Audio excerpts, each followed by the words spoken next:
צביקה פלן ינחה את פאנל ראשי הסוכנויות שמתרחש עכשיו. צביקה, בבקשה.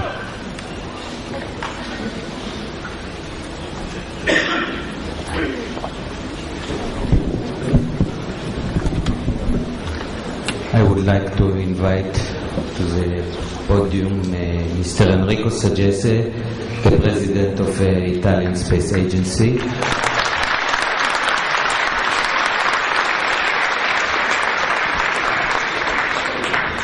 And Mr. Thierry Duquesne, the Deputy of the President of CNES, the French Space Agency, and Director for Strategy, Programs and International Relations.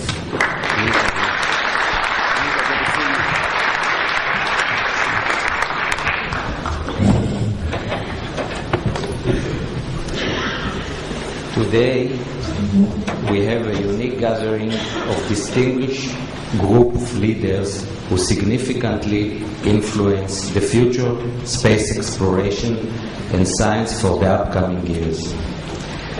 Mr. Charlie Bolden, NASA Administrator, Mr. Enrico Sagesse, President of the Italian Space Agency, ASI, and Dr. Thierry Duquesne, Deputy of and the President of CNES, the Space French Agency, and Director for Strategy, Programs and International Relations.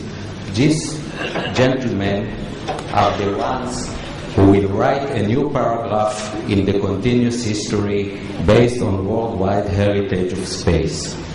Also will determine what we shall be executed next and the future course of development and growth in space.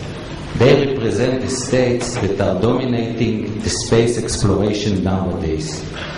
For about 50 years, the space saga and its development left a huge footprint on the world technological and scientific progress.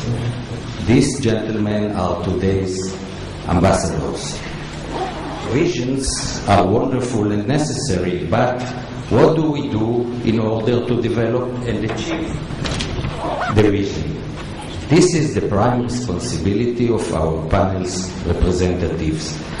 There are many basic questions that we do not understand or have answers for. 50 years from now, are we going to realize settlements on the moon? Shall we take a walk on Mars? Shall we have breakthrough in rocket propulsion with the aid of nanotechnologies? And is the development of a single-stage rocket is feasible?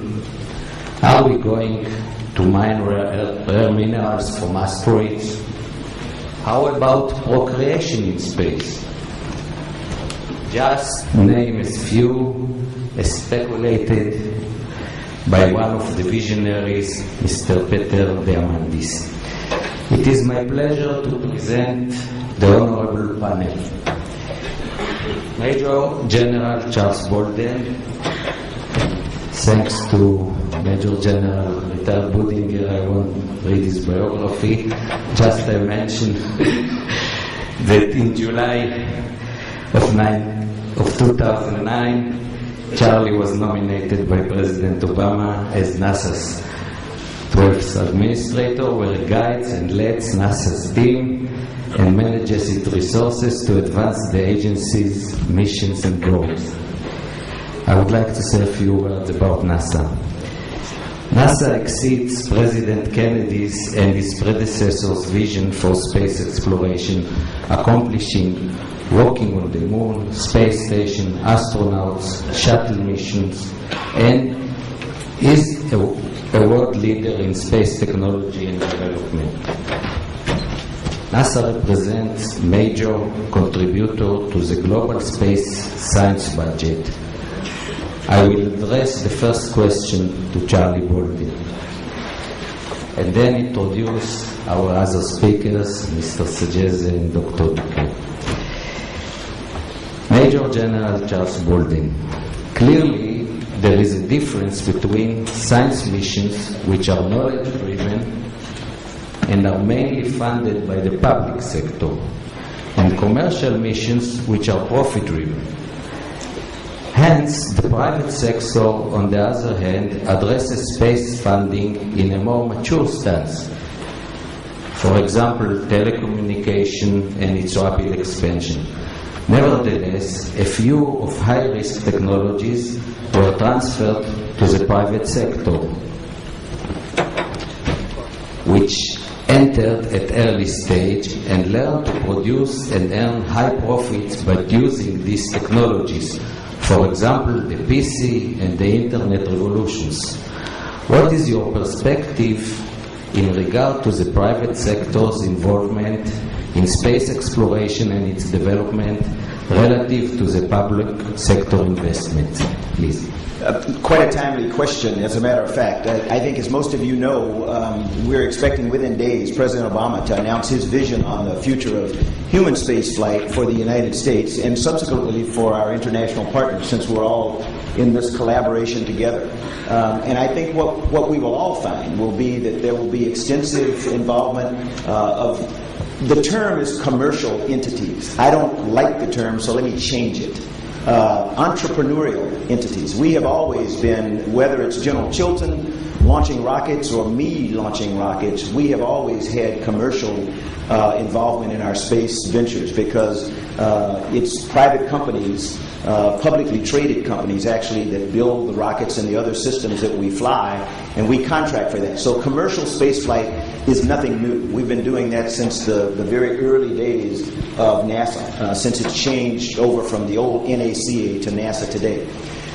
What is different is that we're now about to engage, I call them entrepreneurial entities, people who dream and people who have an idea that they can gain access for normal individuals, whether it's suborbital flight or whether it's orbital flight. I say space flight is risky, and I mean that. But NASA's intent in the years ahead is to help these entrepreneurial entities develop as rapidly as they can, such that they can carry cargo to orbit. We can use them to get supplies and equipment to the International Space Station, and eventually will help us to get humans there. Because I think, as everyone in this auditorium hopefully is aware, we have 5 more flights on the space shuttle. It has been the workhorse for 30 some odd years now in getting large payloads and people into space, and that's going away. NASA has made an arrangement with one of our partners, with the Russian Space Agency, to utilize the Soyuz vehicle, at least to take humans back and forth to the International Space Station between now and 2015. But it is imperative, if we are to have a reliable, redundant access to space, that we involve commercial entities, entrepreneurial entities, and most importantly, our international partners. I'll give you 2 examples. The European Space Agency has a vehicle that's called ATV that was demonstrated this past year. It's a cargo-carrying module that they flew to space. It did some station keeping and some proofs of ability to control, and then the crew of the International Space Station reached out and grappled it with the arm, pulled it in, berthed it to the International Space Station, where it stayed a number of days. We took equipment out, and then it undocked, and it came back to Earth and burned up during reentry. Some months later, our Japanese partners flew something called HTV.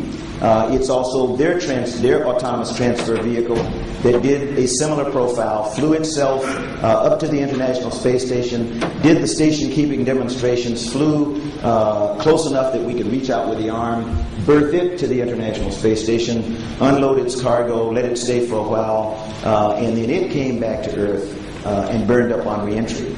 My vision, and what I continue to talk to our international partners about, is, okay, we've demonstrated that we can get it there. We need a capability to bring things back to Earth intact and safe. And so what I'm hoping that the Europeans and the Japanese, along with us, will do is demonstrate that we can not only get things into space, but that with things like ETV and HTV, we can deorbit safely and intact, bring cargo back, and maybe one day